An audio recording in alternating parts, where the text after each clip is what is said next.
13, 14, 15 তিন দিন হর ঘর তিরঙ্গা এই কর্মসূচির নামানুসারে বোঝা যাচ্ছে যে প্রত্যেকটা বাড়িতে আমাদের জাতীয় পতাকা, আমাদের গর্বের যে জাতীয় পতাকা, আমাদের ঐতিহ্য, আমাদের পরিচিতি, সেই জাতীয় পতাকাকে সসম্মানে প্রত্যেকের বাড়িতে উত্তোলন করবেন পরিবারের সঙ্গে।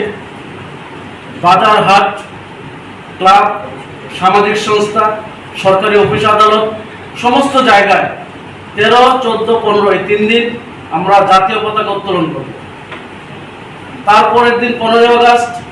এই 15 আগস্টে আমরা ব্যাপকভাবে আমাদের বিভিন্ন ক্লাব, সামাজিক সংস্থা থেকে শুরু করে আমাদের কার্যালয়, আমাদের সরকারি কর্মসূচি যেগুলি আছে, আমার দলের তরফ থেকে নির্দেশ দেওয়া হয়েছে যাতে ওই দিনে একটা উৎসবের মেজাজে সমস্ত ত্রিপুরাতে, সারা ভারতবর্ষের সঙ্গে প্রত্যেকটা জায়গায় যাতে আমাদের কর্মীরা উপস্থিত হন এবং আমাদের দেশের প্রতি, দেশের বীর শহীদদের প্রতি এবং আমাদের জাতীয় পতাকা, আমার 15 আগস্টের প্রতি যাতে সম্মান ব্যক্ত করা হয়। ব্যাপক সংখ্যায় সেখানে উপস্থিত থাকার জন্য সমস্ত কার্যকর্তাদেরকে নির্দেশ দেওয়া হয়েছে।